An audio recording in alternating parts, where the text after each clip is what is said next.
بسم اللہ الرحمن الرحیم۔ اور دوسری جانب جب یہ نگاہیں آوارہ ہو جاتی ہیں پھر اس کی وجہ سے سالک انتہائی پستی میں چلا جاتا ہے۔ چنانچہ حضرت مرشد عالم رحمۃ اللہ علیہ کے بارے میں ہمارے حضرت جی نے فرمایا کہ ایک بار انہوں نے بیان کے دوران فرمایا کہ ایک حافظ صاحب نے ایک مرتبہ بدنظری کر لی اور 20 سال کے بعد وہ بندہ قرآن بھول گیا۔ یہ اسی بدنظری کا نتیجہ تھا۔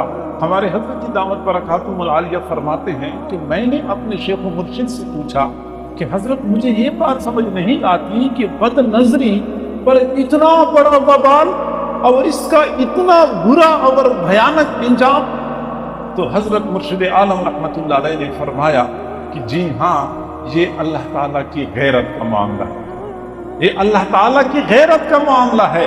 ان اللہ یغار، بخاری شریف کی روایت ہے، اللہ تعالیٰ کو بھی غیرت آتی ہے۔ وَإِنَّ مِنْ غَيْرَةِ اللَّهِ تَعَالَى، اللہ تعالیٰ کی غیرت میں سے یہ بات ہے کہ بندہ فواحش کا ارتکاب کرے۔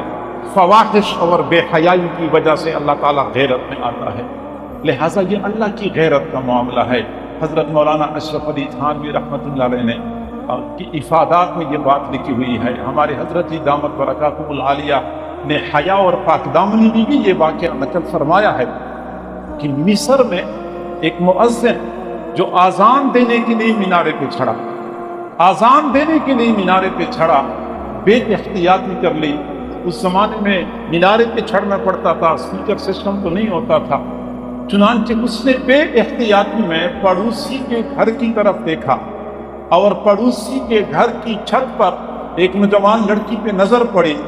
وہ اللہ تعالیٰ کی طرف سے بے نیازی کا مظاہرہ تھا، چنانچہ اس نے کہہ دیا ابھی آذان دینے میں کچھ وقت باقی ہے، میں نیچے چلا جاتا ہوں۔ چنانچہ نیچے چلا گیا، پتہ کرتا ہوں کہ یہ کون لوگ ہیں۔ نیچے چلا گیا اور اس آدمی کے گھر کے دروازے پہ پہنچا۔ بہرحال پھر وہ بندہ دوبارہ مینارے پہ نہ چڑھ سکا۔ اس بندے سے رشتے کا مطالبہ کر دیا، حیلے بہانے سے اس نے کہا ہم تو عیسائی لوگ ہیں، مسلمانوں کو رشتہ نہیں دیتے، اگر آپ ہمارا مذہب قبول کرنے کے لیے تیار ہیں تو ہم رشتہ دینے کے لیے تیار ہیں۔ چنانچہ یہ بندہ عیسائیت قبول کرنے کے لیے تیار ہو گیا۔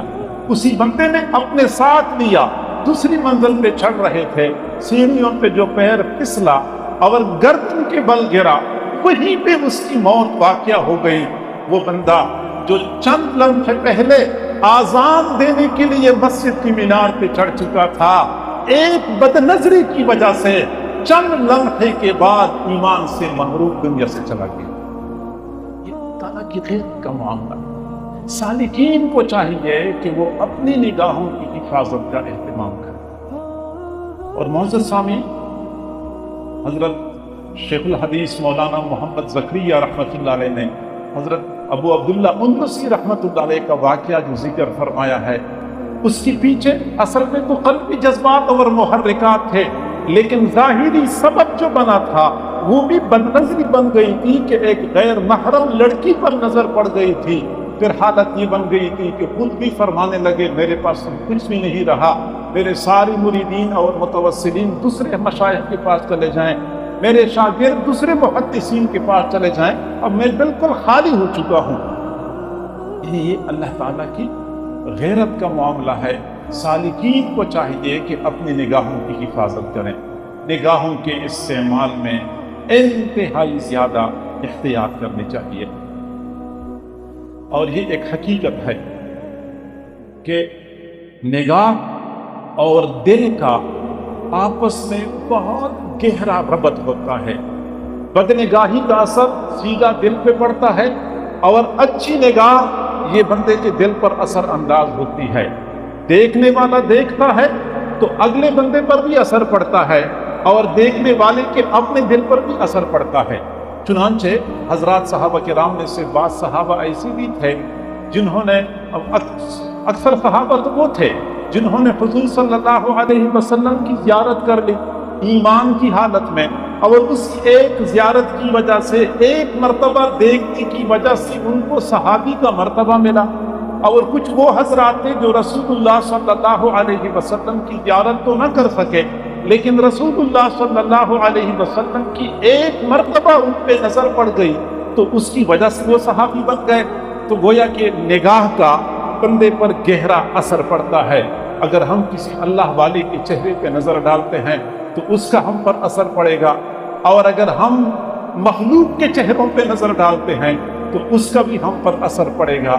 یہی وجہ ہے کہ قرآن پاک میں اللہ تعالیٰ نے ہمیں دو چیزوں سے نظریں ہٹانے کا حکم دیا ہے اور ایک چیز پر نظریں جمانے کا حکم دیا ہے۔ دو چیزوں سے نظریں ہٹانے کا حکم دیا ہے، ایک تو دنیا والوں کی دنیا، مال اور چمک دمک کی طرف نہ دیکھو۔ وَلَا تَمُدَّنَّ عَيْنَيْكَ إِلَىٰ مَا مَتَّعْنَا بِهِ أَزْوَاجًا مِّنْهُمْ زَهْرَةَ الْحَيَاةِ الدُّنْيَا۔ اور جن کو میں نے مال پیسہ دیا ہے، دنیا کی خوشنمائی ہے، اس مال پیسے کی طرف آنکھیں کھول کھول کے نہ دیکھیں، دنیا والوں کی دنیا کی طرف نہ دیکھیں۔ دوسرا یہ کہ دنیا والوں کے چہروں کی طرف بھی نہ دیکھیں۔ قُل لِّلْمُؤْمِنِينَ يَغُضُّوا مِنْ أَبْصَارِهِمْ، مؤمنین سے کہہ دو اپنی نگاہوں کو نیچے رکھیں، اور ایک طبقے کے چہرے پر نظر جمانے کا حکم دیا ہے۔ وَاصْبِرْ نَفْسَكَ مَعَ الَّذِينَ يَدْعُونَ رَبَّهُمْ بِالْغَدَاةِ وَالْعَشِيِّ يُرِيدُونَ وَجْهَهُ وَلَا تَعْدُ عَيْنَاكَ عَنْهُمْ۔ اپنے آپ کو نتھی کر لو ان لوگوں کے ساتھ جو اپنے رب کو صبح و شام پکارتے ہیں، رب کی رضا کے متلاشی ہوتے ہیں۔ وَلَا تَعْدُ عَيْنَاكَ عَنْهُمْ، اور آپ کی نگاہیں ان کے چہروں سے تجاوز نہ کریں۔ وَلَا تَعْدُ عَيْنَاكَ عَنْهُمْ، آپ کی نگاہیں ان سے تجاوز نہ کریں۔ گویا کہ دائیں بائیں بھی دیکھنے کی اجازت نہیں ہوتی۔ اگر کبھی اللہ والی کی صحبت میں بیٹھنا نصیب ہو جائے تو پھر اللہ والوں کے چہروں کی طرف دیکھنا ہوتا ہے۔ معلوم ہوتا ہے کہ جب بندہ نگاہ ڈالتا ہے کسی ایسی چیز پر جو اللہ کو پسند ہے، اس سے بندے کے دل پر اچھے اثرات مرتب ہوتے ہیں، اور اگر بندہ نگاہ ڈالے کسی ایسی طریق سے جو اللہ کو ناپسند ہے تو بندے پر اس کے برے اثرات پڑتے ہیں۔ اور علامہ عبداللہ قرطبی رحمہ اللہ نے فرمایا، البصر هو اکبر باب القلب، البصر هو اکبر باب القلب، یہ آنکھیں یہ دل کا سب سے بڑا دروازہ ہے، دل کا سب سے بڑا دروازہ ہے۔ وَبِحَسْبِ النَّظَرِ كَثُرَ السُّكُوتُ مِنْ جِهَتِهِ، اور نگاہوں کی وجہ سے اکثر لوگ گر پڑتے ہیں۔ یا علامہ قرطبی رحمۃ اللہ علیہ فرماتے ہیں نگاہوں کی وجہ سے اکثر لوگ گر پڑتے ہیں۔ اور علامہ ابن الجوزی رحمۃ اللہ علیہ نے فرمایا کہ کسی بھی بندے کے دل کے اوپر اکثر فساد القلب من جہت النظر، انسان کے دل کا اکثر فساد ہی بینائی کی وجہ سے ہوتا ہے۔ ما دام باب العین موثقا فالقلب سلیم من کل آفت، جب تک نگاہوں کا دروازہ بند ہوتا ہے تو دل بہت ساری آفات سے محفوظ اور سلامتی والا ہوتا ہے۔ تو دل اور آنکھ کے درمیان ایک زبردست قرب ہے، ایک زبردست ربط ہے۔ چنانچہ ہم دیکھتے ہیں جو ہی دل مغموم ہو جاتا ہے اس کا سب سے پہلا اثر آنکھ پر پڑتا ہے کہ آنکھ پرنم ہو جاتی ہے، اور جب دل مسرور ہو جاتا ہے تو آنکھ میں چمک پیدا ہو جاتی ہے، آنکھ پر نور ہو جاتی ہے۔ گویا کہ دل اور آنکھ کا آپس میں گہرا ربط ہے۔ آنکھ غلطی کرتی ہے تو دل اس سے متاثر ہوتا ہے، آنکھ کوئی اچھا کام کرتی ہے تو دل پر اس کے اچھے اثرات پڑتے ہیں۔ اور اس حوالے سے ایک بات کی وضاحت میں ضروری سمجھتا ہوں کہ عام طور پہ سالکین یہ سمجھتے ہیں کہ فقط غیر محرم پہ نظر نہ ڈالنا ہی کافی ہے، غیر محرم سے نظر بچانا ہی کافی ہے۔ حالانکہ ایسا نہیں ہے، بلکہ قرآن مجید، فرقان حمید اور صوفیاء سالکین کی تعلیمات سے معلوم ہوتا ہے کہ غیر محرم کے چہرے پہ تو نظر ڈالنا بہت برا ہے، فضول چیز پر نظر ڈالنا بھی شریعت اجازت نہیں دیتی۔ چنانچہ جس طرح نوجوان آوارہ ہو جاتے ہیں، ہر جگہ پہنچ جاتے ہیں، بندے کی زبان آوارہ ہو جاتی ہے، فضول بولتی رہتی ہے، ایسے ہی بعض بندوں کی نگاہیں آوارہ ہو جاتی ہیں۔ جہاں ضرورت ہوتی ہے وہاں تو بندے نے دیکھنا ہوتا ہے، جہاں ضرورت نہیں ہوتی وہاں پہ بھی دیکھنا ضروری سمجھتے ہیں۔ چنانچہ ہم دیکھتے ہیں کہ بندہ سیدھا جا رہا ہوتا ہے، جاتے جاتے دائیں طرف دیکھ رہا ہوتا ہے، بائیں طرف دیکھ رہا ہوتا ہے، یہ نگاہیں آوارہ ہو جاتی ہیں۔ اسے کہتے ہیں صوفیاء کی اصطلاح میں فضول النظر۔ جس طرح فضول الکلام روحانی ترقی میں رکاوٹ بن جاتا ہے، اسی طرح فضول النظر بھی روحانی ترقی میں رکاوٹ بن جاتا ہے۔ اور یہی وجہ ہے کہ اللہ رب العزت نے قرآن پاک میں یہ نہیں فرمایا کہ غیر محرموں کی طرف نہ دیکھو، نہیں، بلکہ یہ فرمایا مطلقاً نگاہوں کو جھکائے رکھیں، نگاہیں جھکائے رکھیں، کیا مانا کہ غیر محرم کی طرف تو نہیں دیکھنا، غیر ضروری امور کی طرف بھی دیکھنا ناپسندیدہ ہے۔ اور یہی وجہ ہے کہ سلف صالحین میں اس چیز کا اتنا اہتمام کیا جاتا تھا کہ کئی مرتبہ تو لوگ اوپر کی طرف دیکھنے کو ناجائز سمجھتے تھے۔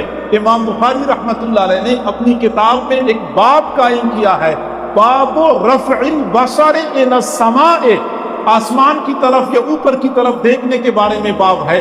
دراصل امام بخاری رحمۃ اللہ علیہ اس باب میں سمجھانا چاہتے ہیں کہ بعض لوگوں نے اس معاملے میں بہت غلو شروع کر دیا ہے کہ ضرورت بھی ہو پھر بھی اوپر دیکھنا پسند نہیں کرتے۔ نہیں، ضرورت کی صورت میں تو دیکھنا ٹھیک ہے، بلا ضرورت اوپر دیکھنا ٹھیک نہیں ہے۔ حضرت داؤد طائی رحمہ اللہ کی خدمت میں ایک بندہ حاضر ہوا اور کہنے لگا کہ لو امرت بسقف البیت من نسج العنکبوت فنزف، حضرت یہ آپ کے کمرے کی چھت پر بہت سارے جالے بنے ہوئے ہیں مکڑیوں کے، اور اگر آپ کسی مرید کو، کسی شاگرد کو حکم دے دیتے تو وہ جالے صاف کر دیتا، تو حضرت نے ناراض ہو کے فرمایا کہ اما علمت انہ کان یکرہ فضول النظر، آپ کو معلوم نہیں ہے کہ یہ خامخواہ فضول دیکھنا ناپسندیدہ ہے، فضول دیکھنا ناپسندیدہ ہے۔ تو گویا کہ آپ کو ضرورت کیا تھی کہ آپ چھت کی طرف دیکھ رہے تھے، ٹھیک ہے چھت پہ جالے ہیں، صفائی کرنی چاہیے، لیکن آپ کو کیا ضرورت تھی کہ چھت کی طرف دیکھ رہے تھے؟ پھر فرمایا نبئت ان مجاہدا کان لہ علیۃ فی دارہ 30 سنۃ فلم یشعر بها، مجھے تو یہ اطلاع دی گئی ہے کہ امام مجاہد رحمۃ اللہ علیہ کے اپنے گھر میں ان کا ایک بالا خانہ تھا، 30 سال وہ اسی گھر میں رہے اور انہوں نے ایک مرتبہ بھی بالا خانہ کی طرف نگاہ اٹھا کے نہیں دیکھی۔ غض البصر، نگاہیں نیچے جھکانا۔ اور یہی وجہ ہے کہ شمائل ترمذی میں حضور صلی اللہ علیہ وسلم کی عادت مبارکہ یہی بیان کی گئی ہے، کان النبی صلی اللہ علیہ وسلم خافض الطرف، حضور صلی اللہ علیہ وسلم نیچے نگاہیں جھکا کے رکھنے والے تھے، یہاں تک کہ اپنے ساتھی، اپنے صحابہ کی مجلس میں بھی بیٹھے ہوتے تھے تو پھر بھی کوشش نہیں ہوتی تھی کہ ضرورت سے ہٹ کے پھر نگاہ آپ نیچے جھکایا کرتے تھے۔ یہ نگاہ نیچے جھکانا، ہر حال میں نیچے جھکانا، یہ انتہائی ضروری ہے۔ اور ایک اور امر کی وضاحت بھی ضروری ہے کہ عام طور پہ لوگ یہ سمجھتے ہیں کہ اگر کسی غیر محرم پر پہلی نظر پڑ جائے تو یہ پہلی نظر معاف ہے۔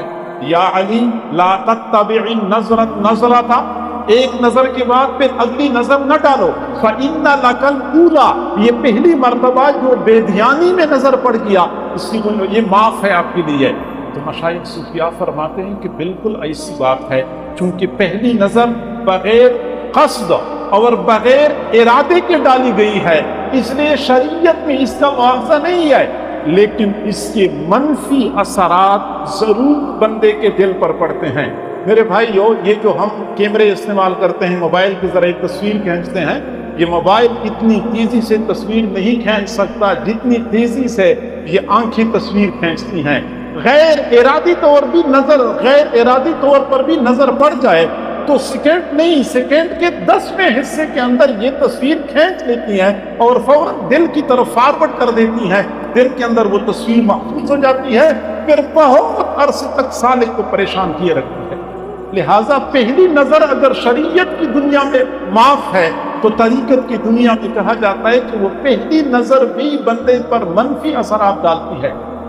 اور کئی مرتبہ سالکین غیر محرم کی طرف تو نظر نہیں اٹھاتے، اپنی نگاہوں کو بچانے میں اختیار کرتے ہیں، لیکن ان کی تصاویر سے بچنے میں احتیاط نہیں کرتے، یا یہ ان تصاویر سے بچنا انتہائی دشوار ہو چکا ہے۔ چنانچہ ہم دیکھتے ہیں، انتہائی افسوس سے کہنا پڑتا ہے کہ آج کی مہذب دنیا نے اپنے کاروبار کو چمکانے کے لیے اور اپنے کام پیسہ کمانے کے لیے انہوں نے بیٹیوں کی تصویروں کو استعمال کرنا شروع کر دیا۔ چنانچہ ہم دیکھتے ہیں کہ شیمپو کی تشہیر ہوتی ہے، اس میں بیٹی کی تصویر استعمال ہوتی ہے، اگر صابن کی تشہیر ہوتی ہے اس میں بیٹی کی تصویر استعمال ہوتی ہے، اگر کپڑے کی تشہیر ہوتی ہے اس میں بیٹی کی تصویر استعمال ہوتی ہے، موٹر سائیکل کی تشہیر ہے تو اس میں بھی خواتین کی تصویر ہے۔ آپ حیران ہو جائیں گے، ٹریکٹر کی تشہیر کے لیے بھی خواتین کی تصویر کو استعمال کیا جاتا ہے۔ بڑے بڑے بورڈوں کے اوپر ہم دیکھتے ہیں، چنانچہ یہ خواتین کی تصویریں، یہ لڑکیوں کی تصویریں، یہ آج کل کے زمانے میں سالکین کے لیے زہر قاتل بنی ہوئی ہیں۔ تو سالکین کو چاہیے کہ جہاں وہ براہ راست غیر محرم پر نظر نہیں ڈالتے، وہاں غیر محرم کی تصویروں سے بھی اپنے آپ کو بچائیں۔ بلکہ میں اگلی بات عرض کروں کہ غیر محرم کی طرف دیکھنا شاید اتنا نقصان دہ نہ ہو جتنا غیر محرم کی تصویر کی طرف دیکھنا نقصان دہ ہو۔ وجہ یہ ہے کہ غیر محرم کی طرف دیکھنا تو ایک لمحے کے لیے ہوا کرتا ہے، کسی خاتون نے سامنے سے گزرنا تھا، بندے کی نظر پڑ گئی، پھر ہم جیسے صوفی صافی لوگوں کی شرم کی وجہ سے زیادہ آنکھیں کھول کے دیکھ بھی نہیں سکتے، لیکن تصویر تو ایسی مصیبت ہے کہ جس وقت چاہے بندہ دیکھ لے اور جتنی دیر تک بندہ چاہے دیکھتا رہے، اور جس زاویے سے چاہے بندہ دیکھے، اس کو چھوٹا کر کے دیکھے، اس کو زوم کر کے دیکھے، اس کو بڑا کر کے دیکھے، اپنی مرضی سے۔ تیری تصویر میں ایک بات تجھ سے بھی نرالی ہے، تیری تصویر میں ایک بات تجھ سے بھی نرالی ہے کہ جتنا چاہوں بوسے لوں، نہ جھڑکی ہے نہ گالی ہے۔ گویا کہ تصویر تو بندہ اپنی مرضی سے جیسے چاہے دیکھتا رہتا ہے، نتیجہ میں یہی نکلتا ہے کہ سال ہر سال گزر جاتے ہیں، روحانی ترقی نہیں ہوتی، ایک ہی جگہ پہ سالکین رکے ہوتے ہیں۔ کیوں رکے ہوئے ہیں؟ اس لیے کہ بدنگاہی کی وجہ سے آگے روحانی ترقی ہوتی ہی نہیں ہے۔ حضرت شیخ الحدیث مولانا محمد زکریا رحمۃ اللہ علیہ نے فرمایا، کتنے ایسے سالکین ہوتے ہیں جو سال ہر سال ذکر کرتے ہیں، ایک کیفیت حاصل کر لیتے ہیں، لیکن بد نظری کی وجہ سے وہی کیفیت ایک لمحے میں زائل ہو جاتی ہے۔ ہماری حضرت کی دامت برکاتہ العالیہ نے فرمایا کہ 1 گھنٹہ مراقبہ کر لیں، جو کیفیات، جو انوارات آپ کو حاصل ہوں گی، آپ 1 مرتبہ غیر محرم پہ نظر ڈالیں، 1 سیکنڈ کے لیے نظر ڈالیں، پورے گھنٹے کی انوارات اور کیفیات سلب ہو جاتی ہیں۔ اور وجہ کیا ہے؟ لعن اللہ الناظر والمنظور الیہا، اللہ نے لعنت بھیجی ہے دیکھنے والے پر بھی اور جس کی طرف دیکھا جا رہا ہے اس پر بھی۔ پھر جب اللہ کی لعنت آتی ہے تو لعنت کا معنی ہی یہی ہے، الابعاد من رحمت اللہ، اللہ کی رحمت سے دور ہونا، اللہ کی رحمت سے محروم ہونا۔ تو اللہ کی رحمت سے جو کچھ بندے کو ملا ہوا ہوتا ہے، اسی ایک نظر کی وجہ سے جب لعنت اترتی ہے، اسی لعنت کی وجہ سے سب کچھ ڈیلیٹ ہو جاتا ہے، مٹ جاتا ہے، بندہ پھر اسی طرح کوڑا رہ جاتا ہے۔